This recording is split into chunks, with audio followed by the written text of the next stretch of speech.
असफलता के कारण पता कीजिए। क्या हो सकते हैं, मैं आपको बहुत ही समझा देता हूं, आप समझ जाओगे। तो अविश्वास करने की बजाय असफलता के कारण पता करें।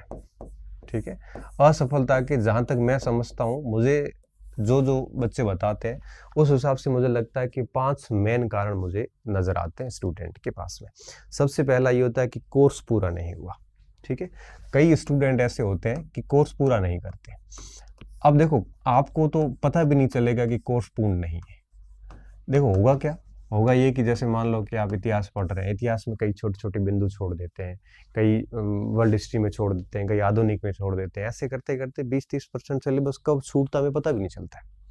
कई बार क्या होता है, हम ये करते हैं कि लास्ट में देखेंगे, इसको बाद में देखेंगे, इसको बाद में करेंगे, इसको मुझे किया हुआ है, ये मेरी याद है। ऐसे करते करते होता क्या है कि 20-30% सिलेबस छूट जाता है। फिर कई बार फर्स्ट पेपर में ये छोड़ देते हैं, फर्स्ट पे वो छोड़ देते हैं, साइकोलॉजी में ये छोड़ देते हैं। ऐसे करते करते 450 में से 60 नंबर का तो सिलेबस ही हम छोड़ देते हैं। पहली कोशिश ये करें कि पाठ्यक्रम कोर्स पूरा नहीं किया होगा। असफलता का एक तो कारण ये होता है। और पता करें कि कौन से टॉपिक आपने वास्तव में छोड़े हैं। अच्छा, किसी ने सिलेबस पूरा कर लिया तो कोई बात नहीं, तो उसने रिवीजन नहीं किया होगा।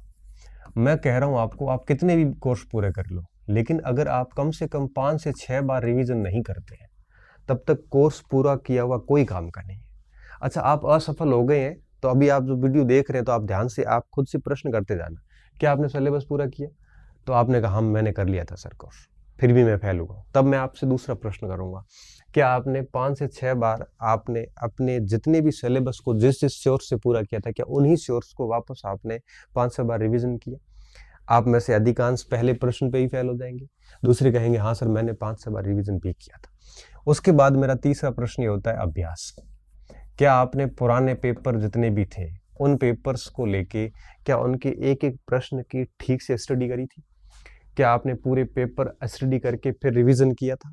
अगर आपने अभ्यास नहीं किया है तो भी आप पेपर की भाषा में नहीं आ पाएंगे, आपको प्रश्नों का पैटर्न पता नहीं चलेगा, किस टॉपिक से कैसा प्रश्न आता आपको ये कभी पता नहीं चलेगा। अब अगर ये कहोगे सर मैंने रिवीजन भी 5-6 बार किया था, अभ्यास भी भरपूर किया था और कोर्स पूर्ण भी मैंने कर लिया था, फिर भी मैं असफल हुआ, तब मुझे लगता है कि अब आप झूठ बोल रहे हैं। क्यों? क्योंकि इतना करने वाला स्टूडेंट फेल हो ही नहीं सकता, ये मैं गारंटी से कह रहा हूं। आपने कहीं ना कहीं लापरवाही करी, आपको पता है। अब देखो, आप कह सकते हो कि नहीं मैं झूठ नहीं बोल रहा हूं, मैंने ये सब किया है। इतना सब करने के बाद अगर आप असफल हुए हैं तो इसका मतलब है कि आप इन तीनों में से कहीं ना कहीं झूठ बोल रहे हैं, तय बात मान के चलिए आप। अच्छा, इनके बाद हुए हैं तो फिर मेरा चौथा आपसे कारण एक और रहेगा। अच्छा, ये करने के बाद फेल हुए, तब मैं आपको ये कहूंगा कि आपने दोनों पेपर सही नहीं पढ़े। पहले पेपर में असफल हो गए, 40% स्कोर नहीं आया, तो दोनों पेपर सही नहीं किए होंगे। अब अगर दोनों पेपर को टाइम नहीं दिया है तो एक पेपर में 40% कम हो गए। अच्छा, ऐसे स्टूडेंट है तो फिर आप है वो पहले पेपर पे कम हुए तो पहले पेपर पे ध्यान देना शुरू कर दीजिए, सेकंड में कम रहे तो सेकंड पे ध्यान देना शुरू कर दीजिए। कमी तो इन 4 जगहों में से कहीं एक जगह रही है, ये तो तय बात है। अब आपका जो मेन कारण आता है वो ये आता है कि परीक्षा हॉल में हमारा मैनेजमेंट सही नहीं हुआ। ये बड़ा भ्रामक कारण है।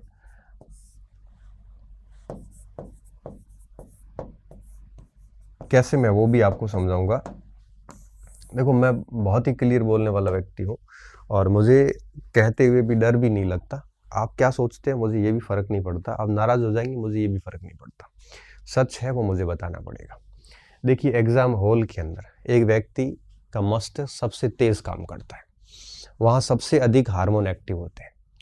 एग्जाम हॉल के अंदर 2-4 प्रश्न इधर उधर हो सकते हैं, ठीक है, वो सबके ही होते हैं, पूरे राजस्थान के होते हैं। ऐसा कोई स्टूडेंट नहीं है जो एग्जाम देने के बाद ये कहे कि मेरे में एग्जाम हॉल में एक भी गलती नहीं हुई, सब करके आते हैं। किसी की 2-4 एक्स्ट्रा होती, किसी की 2-4 कम होती। 20-30 तुक्के हम लगाते हैं, 5-7 गलत भी जाते हैं तो 10-12 सही भी होते हैं। जो सही होते हैं वो हमें दिखते नहीं, वो हम कहते हैं कि हमें आ रहा था। जो गलत होता है वो हम कहते हैं कि मेरा नसीब सही नहीं था, मेरा मैनेजमेंट सही नहीं था। भाई 30 प्रश्न आपने किए हैं, क्योंकि अगर 150 प्रश्न आएंगे मान लो, तो 150 में से किसी स्टूडेंट ने अगर 120 30 अटेंड किए हैं, मैं आपको विश्वास के साथ कह रहा हूं कि उसमें से उसने 30 या 40 प्रश्न जो है वो संभावनाओं के आधार पे किए, 2 विकल्प में से या इस हिसाब से किए। इन 30-40 में से अगर मान लो कि 20 उसके सही हुए तो वो कुछ कहेगा नहीं और 20 के बारे में, लेकिन जो 10 गलत हुए उसको पूरा का पूरा ये दोस्त ठहरा के खुद की असफलता का कारण बता देगा वो। इसलिए कह रहा हूँ कि देखो, ये परीक्षा हॉल में किसी कोई गलती नहीं करता है। अच्छा, आरपीएससी टाइम भी इतना दे देती है कि कमी कभी नहीं आती, टाइम खूब होता है परीक्षा हॉल के अंदर। अब आप किसी एक ही प्रश्न पे लेके 15 मिनट बैठे हो तो अलग बात है। थोड़े बहुत भी अगर आप परिपक्व है और समझदार है तो मुझे नहीं लगता कि परीक्षा हॉल में कभी ऐसी दिक्कत आती है। जनरली होता है क्या है कि हम रिवीजन करते नहीं, हम रिवीजन एक आध बार भी नहीं करते, हम मोटे मोटे पोथे पढ़ लेते हैं और उन पोथों को लास्ट में समेटा नहीं जा सकता। हम शॉर्ट में नोट्स बनाते नहीं, और नोट्स को क्या है कि हम 10 बार भी पढ़ सकते हैं, पुस्तकें बड़ी बड़ी हम 10 बार नहीं पढ़ सकते। जब ये कोर्स तो कर लिया एक बार, लेकिन रिवीजन कैसे करें, क्योंकि वो पोथे पढ़ने में वापस उतना को उतना समय लगता है। शॉर्ट में नोट्स करते नहीं हम दूसरों के नोट्स मंगवा के लेके आ जाते हैं, फिर उसको ठीक से पढ़ते नहीं है। फिर जब नहीं पढ़ते हैं तो परीक्षा हॉल में कन्फ्यूजन ही कन्फ्यूजन रहता है पूरा।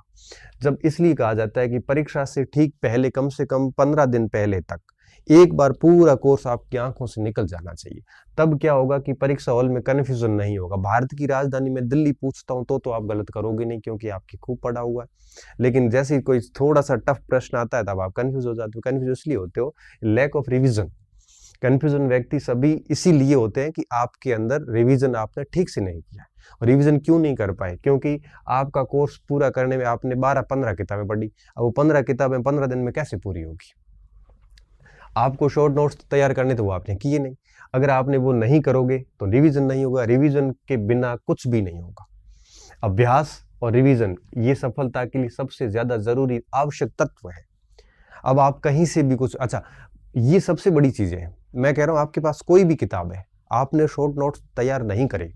अच्छा, किताब को कितना रटते हैं आखिर? ठीक है कि कोई कहेगा कि सर मेरे पास एक किताब मैंने पूरी रट रखी है, वो अलग केस हो सकता है, आपकी राय अलग हो सकती है मेरे से। लेकिन अगर आप 10-12 किताबों से पढ़ रहे हैं तो निश्चित तौर पे आप रिवीजन नहीं कर पाओगे, आप अपनी असफलता की कथा खुद लिख रहे हैं। तो बेहतर ये होता है कि अच्छा, किसी एक किताब से पढ़ रहे हैं तो अलग बात है, या किताबों से 10-12 से पढ़ने के बाद अगर आप नोट्स बना रहे हैं तो और भी बढ़िया बात है। लेकिन अगर आप एक ही पुस्तक से पढ़ रहे हैं तो फिर नोट्स की जरूरत नहीं है, पुस्तक एक ही खूब है। और एक पुस्तक से आजकल काम ठीक से होता नहीं। हालांकि आज जैसे इतिहास की बात करते हैं, जैसे आर्य है हमारे में, और एक विश्व इतिहास की जैसे अरविंद जी की किताब ले ली। अब ये दोनों किताबें हो गई, और जैसे राजस्थान की पवन जी की किताब ले ली। अब इन तीनों किताब में राजस्थान इतिहास और भारत का इतिहास, वर्ल्ड हिस्ट्री सब हो जाता है। लेकिन फिर इनको रटना इतना आसान भी नहीं। आर्य को 40-50 बार पढ़ोगे तब जाके वो आर्य याद होती है, इतनी आसानी से भी नहीं होती है। ठीक है, तो मेरा कहने का मतलब है कि आपकी असफलता में से कोई एक ये कारण है। इसको तो आप कारण मत बताओ, कम से कम आप इन चारों में से एक कारण ढूंढ लो कौन सा है। ठीक है, अब अगर आपको लगता है कि अभ्यास नहीं किया तो कोई बात नहीं, इस बार बढ़िया अभ्यास कर लीजिए। आपको लगता है कि रिवीजन नहीं हुआ था तो इस बार कोशिश करिए कि रिवीजन कर लीजिए। आपको ये तो पता होगा आपने कितनी बार रिवीजन किया। ठीक है, आपको लगता है कि कोर्स पूरा नहीं किया तो इस बार कोर्स ठीक से पूरा कर लीजिए। ठीक है, तो इन कुछ 4-5 जो बिंदु लगते हैं मुझे, जो समझ में आते हैं, उन पे आप ध्यान दीजिए। सबसे बड़ी बात यहाँ पे ये है। और मैं लास्ट पॉइंट आपको ये बताना चाहूंगा कि जैसे मान लो कि जहां तक ये सामग्री की बात है, ठीक, अब जो सामग्री की अगर बात करें तो सामग्री चयन जो है ये बहुत कम लोगों की असफलता का कारण होता है। क्योंकि मैं आपको एक बात बताऊं, एक ही पुस्तक को पढ़ के हजारों बच्चे नौकरियां लग जाते हैं और उसी पुस्तक से कई बच्चे असफल भी हो जाते हैं।